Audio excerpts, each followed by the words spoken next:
my name is Chelsey, and I'm a nurse who will be speaking to you today about heart disease. About a year ago, I got the terrifying call that my father-in-law was in the ER. He had crushing chest pain, his arms were heavy, and he had sudden GI upset. Within less than 24 hours, he underwent quadruple open heart bypass surgery. Today, I'd like to talk to you about heart disease, ways to prevent it, and how to keep your heart healthy. About 610,000 people die each year from a heart-related disease. That's 1 in 4 deaths. It's actually the #1 killer in America. According to the Heart Foundation, about every 34 seconds, someone has a heart attack in the United States. And unfortunately, every 60 seconds, someone dies from it. Cardiovascular disease and heart disease actually take up more lives than all combined cancers. So for example, 1 in 3 women will die of heart disease versus 1 in 31 women dying from breast cancer. Heart failure occurs when the heart pumps too weakly and cannot supply enough oxygen and nutrients to the body.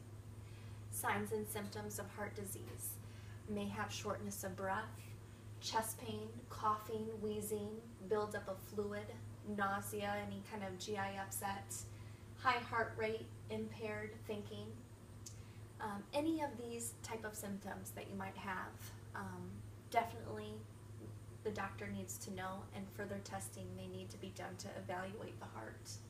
Depending on what's causing the heart to fail, will help provide the proper treatment and preventing future complications and problems. 47% of sudden cardiac deaths occur outside a hospital. So this tells us that people delay seeking medical attention. It's really important to seek medical attention immediately if any signs and symptoms are present for a heart attack, because early treatment will help delay any type of complications. So taking a look at some of the side effects like my father-in-law had, he had that chest pain, like an elephant sitting on your chest, the heavy arms, the sudden GI upset, any type of back, neck, jaw pain can also be related to the heart, nausea, lightheadedness, cold sweats.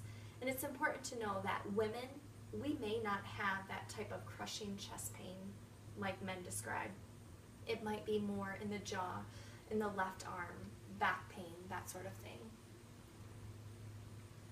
70% of all heart attacks happen at home, so it's really important for you to know what CPR is. Today, unfortunately, we don't have the time to go in depth regarding it, but it does save lives. Brain death will start to occur 4 to 6 minutes after a heart attack, but CPR will help maintain that blood flow to the brain and to other important parts of the body. So no pulse, no breathing, CPR needs to be started.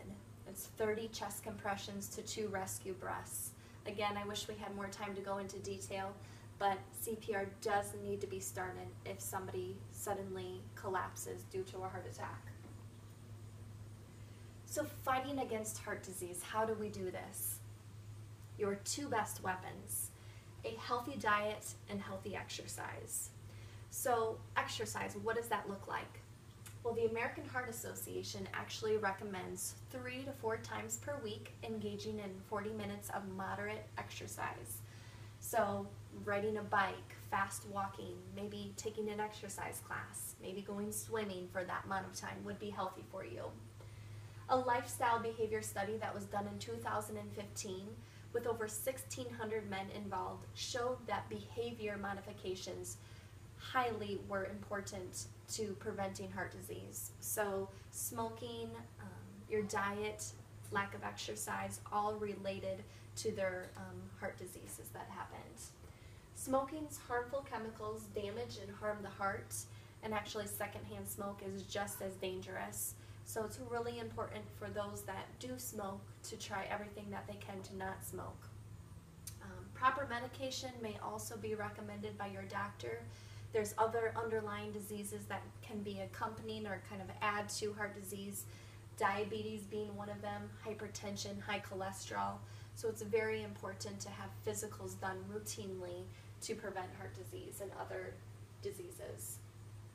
So a healthy diet, why is that important?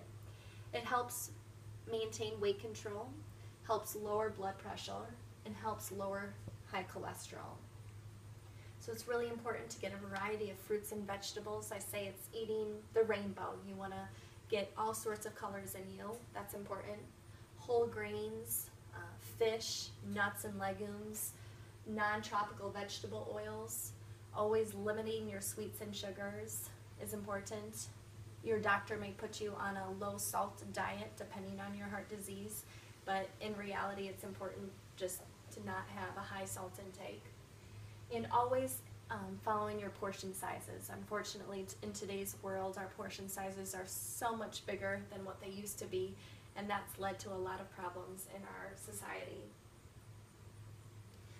So, like I said in the beginning, heart disease is the #1 killer in America, and today we've talked about how we can prevent it, how we can maintain a healthy heart, and how we can help a loved one maybe suffering from heart disease.